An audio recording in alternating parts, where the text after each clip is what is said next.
ఓం సమర్థ సద్గురు సాయినాథాయ నమః. శ్రీ సాయి లీలామృతం అధ్యాయం 28. దామోదర్ రాస్నే ఇలా వ్రాశాడు. నానాటికి నాకు సాయి ఎడల భక్తి పెరుగుతున్నది.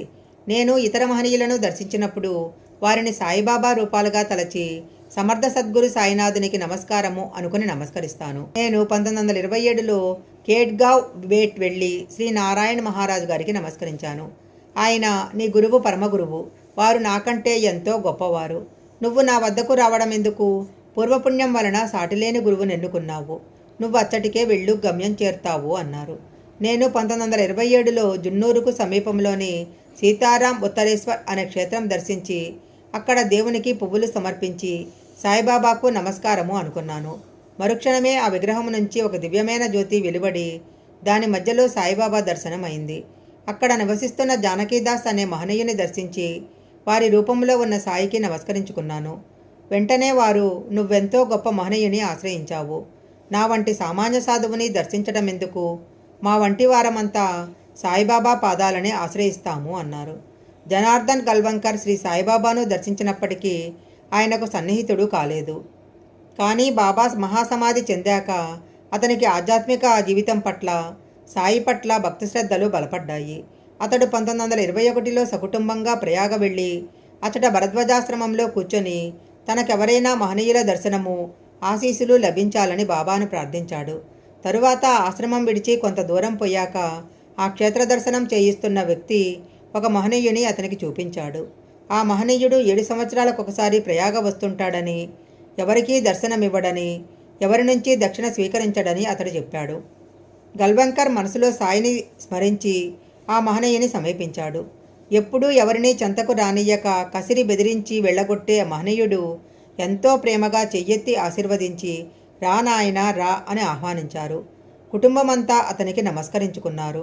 గల్వంకర్ తన జేబులో ఉన్న 3 అణాలు దక్షిణగా సమర్పిస్తే ఆయన ఆదరంతో స్వీకరించారు.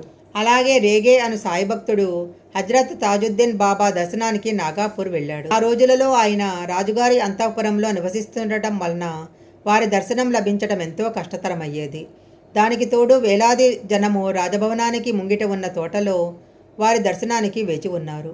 నాటి సాయంత్రం 4 గంటలకు రేగే రైలెక్కవలసి ఉండటం వలన మధ్యాహ్నం 3 గంటల వరకు మాత్రమే వారి దర్శనం కోసం వేచి ఉండాలి అనుకున్నాడు. ఆ గడువు కొద్ది నిమిషాలు ఉండగా ఒక భక్తుడు వచ్చి రేగేను శ్రీ తాజుద్దీన్ బాబా ప్రత్యేకంగా రమ్మన్నారని చెప్పి దర్శనానికి తీసుకువెళ్ళాడు. రేగే తృప్తిగా వారిని 10 నిమిషాలు దర్శించి వారి ఆశీస్సులను పొందాడు. కొద్ది కాలం తర్వాత శ్రీ శ్రీలలా మహారాజ్ ప్రాంతానికి వచ్చాడని తెలిసి రేగే వారిని కూడా దర్శించి వారిని తమ ఇంటికి ఆహ్వానించాడు. ఆయన వెంటనే రేగే ఇల్లు చేరి సాయిపటానికి నమస్కరించారు. రేగే సమర్పించిన టీ కొంచెం తాగి కొంచెం ప్రసాదంగా అతనికిచ్చారు. వేరొకప్పుడు సాయి కేడా నివాసి అయిన శ్రీ కేశవానందజీని, పూణే నివాసి అయిన హజ్రత్ బాబాజాన్ అనే సిద్ధురాలని కూడా దర్శించాడు రేగే.